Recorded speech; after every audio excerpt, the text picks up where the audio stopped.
Hey, welcome back to the spot for fantasy footballers. I'm Asa Rehman. I released my first team selection video ahead of Euro 2020 just a couple days ago. I'm now ready to make some changes, and I'll be telling you what they are in this video right here on the spot.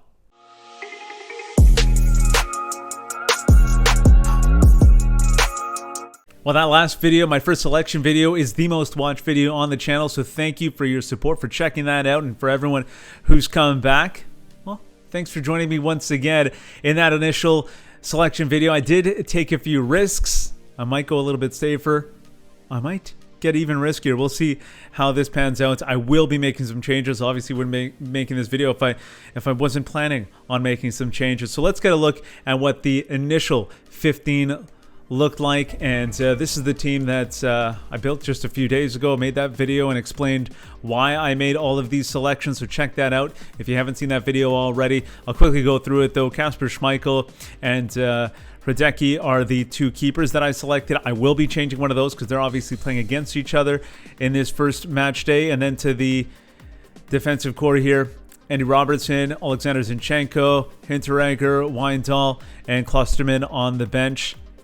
I really like them. I mentioned that in the initial video. I didn't plan on making any changes, but I think I might switch things up a little bit there. Then to the midfields, Hakan Çalhanoğlu is the captain currently, then Ferran Torres, Mason Mount, Gravenberch, and then on the bench, Paul Pogba. Only on the bench because he plays on the last match day, so then I can move him in accordingly, filling in whoever underperforms throughout the week, because that's one of the beauties of Euro Fantasy, is that you can make these changes within a match day. So I will be planning on using that, and I plan on having a pretty rounded team because of it.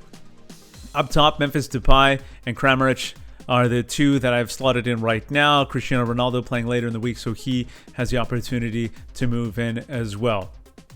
But it all might change. Let's get a look at some of the changes that I will be making ahead of Euro Fantasy or Euro 2020. And there's the team that you just saw. First mentioned, Kasper Schmeichel or Lucas Hradecky has to go. One of them has to leave this team because I want to be able to make some moves on the fly. Hradecky, the odd man out, unfortunately, and basically because I believe Schmeichel's going to win that game. So he's going to win that head-to-head matchup, potentially pick up a clean sheet against Finland. So Hradecky is out. I want to keep it fairly cheap. So Hradecky at just 4 million euros is heavily select. A lot of people like him, like that option because of the price tag. I want someone in the 4.5 range. A lot of 4 million euro keepers going as well. 1% you're seeing that. I'm going even deeper though. This one is 0% selected. Dimitrievski of North Macedonia is the starter. He will be starting. No questions asked. I know people aren't rating North Macedonia, but they play after Kasper Schmeichel plays, so I think there's an opportunity for him to pick up a clean sheet if Schmeichel underperforms. All right, you saw it. I teased it a little bit there. Defender that I'll be replacing is Lucas Klosterman. Another Lucas. I guess if you're a Lucas on my team, you're out. You didn't make the cut. So Klosterman out because the group of death, it's a difficult group, so I'm going to see if I can replace that. 4.5 million euros is how much he's worth. Pau Torres, Chiara as well, some decent options, both at 4.5, so that's what we've got to set at.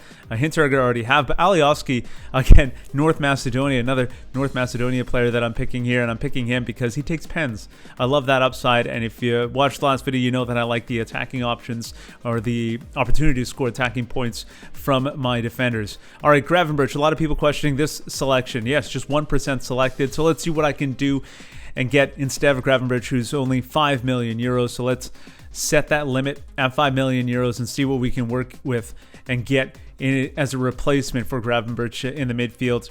I do have a little bit more wiggle room. I think I could go up to 5.5, but I'd like to find something at 5 million, just see what I can work with so I can spend a little bit more elsewhere potentially. So Loic Nego, Rodri, those are the two at the top that are most selected of the ones available at 5 or below. Moussa Sissoko, another one there that people will know. Coop Miners, familiar with him. Rodri's the one that I like here of these. But you know what? I think I'd rather go with the guy that I like, the one that I know, and that's Gravenberch. Yeah, a lot of upsides. Obviously, don't know if he's going to be starting, but worth noting here that there are 5 subs in this tournament. You can make 5 subs. A team can make 5 subs, so Netherlands will definitely give him the opportunity, and I hope he does perform. So Mason Mount, let's try to move him out and see what we can do to replace him.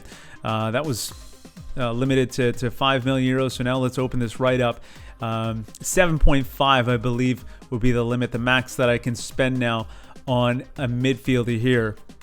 And I have some decent options. It's a pretty decent budget to work with. Midfielders up to 7.5 million euros. Kimmich there. Chiesa staring me down. 7 million euros, 20% selected. So coming in under budget, 0.5 to spare if I go Chiesa. Alaba's another one. So I could get Alaba and then have some other options at 5.5. So that's interesting. Yuri Tielemans, I really like him as a player, and he has potential to do some damage with Belgium, who I think will do very well at this tournament. But I can't get Chiesa out of my mind, so 7 million euros for him. Let's get him into the lineup. I really like the way that looks now, and I think I'm good there. Ferran Torres and Çalhanoğlu, I'll definitely keep those. I like both of those options, and I like captaining Çalhanoğlu early on because he plays in that first day, on the 11th. So that is a player that I will keep, but for the sake of argument, let's see what other options we have. Let's take Chiesa out. Another player that I like, also with Italy, also playing on that first day.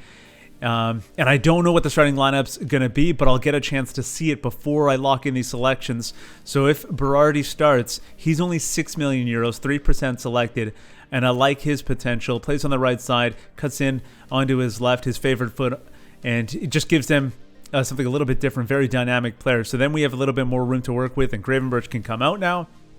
And I have a little bit more money to play with. I believe I can get a player up to 6.5 now. So some more options here. And I can still get, I think, a decent player at that price tag. There's some 6.5 options. Elmas I really like as well if I wanted to go that route. But let's keep looking. Some really good options for this potential player at 6.5 million euros. And I mentioned him earlier before. No, not Loic Nego.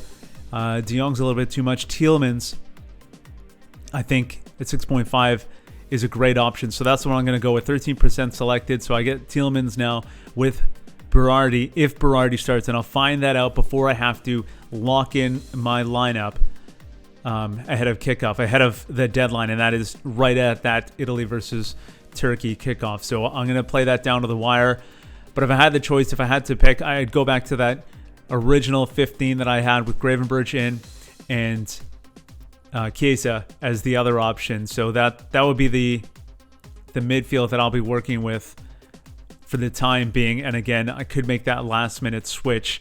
I like Pogba as well on the bench. So let's lock in that group. And yeah, 0.5 million remaining. So I got a little bit of wiggle room. I might even use that for the transfer into MD2, but we'll see how that goes. I don't like having the limit really dictate where I spend my money, but I do have a little bit of wiggle room if I choose to use it. Pogba at 8.5 million euros. He has a tough matchup against Germany, so I could upgrade there as well. He's currently on the bench. Let's get a look at what the full team looks like. And again, that was the original lineup, and then with the changes, that's what it looks like now. So Chiesa in, Gravenberch there. And Gravenberch plays on the third day, I believe on the Sunday, against Ukraine. So if he doesn't perform, I can move him out and probably get Ronaldo in there. Ronaldo will be starting. He has a favorable matchup against Hungary, so he will get into the starting 11 some way. Just have to figure out who performs and who underperforms, who doesn't pull their weight here. But I like the group here. This is the team that I'd like to go with. This is the team I'd like to lock in as long as Chiesa is starting. I think he will be. I think he's going to be. He has the opportunity to really showcase what he's got at this tournament. So I'm excited to see him perform on this stage. And Hakan Çalhanoğlu is the opening day captain. If he gets a couple goals, gets a free kick goal for me, I think I'm in great position because no one else has him. So that's a big one for me. I'm hoping for a good performance from him. A lot of people have Donnarumma too, so he gets a couple goals. That really works out well for me and can separate me from a few other people. Kramaric, another player I really like. I've given this a lot of thought, and this is the team I'm sticking with. Okay, that wraps up the second selection video on the spot for fantasy footballers. I hope you enjoyed it. If you did, give it a like. Make sure you subscribe to the channel as well. And let me know what you think of my lineup in the comments below, or hit me up on Twitter at TheSpot4FF or at Asa Rehman. And I want to know what your lineup looks like. The best way to do that is actually just join the league. The league code is there. It's also in the description. and I think we'll have a prize. Actually, I know we'll have a prize for first place. You definitely want to join the league. Thanks so much for watching the video. Make sure you like it, subscribe as well. Enjoy the rest of your week, your weekend, whatever you're doing. Do it safely. Thanks so much for hanging out at the spot.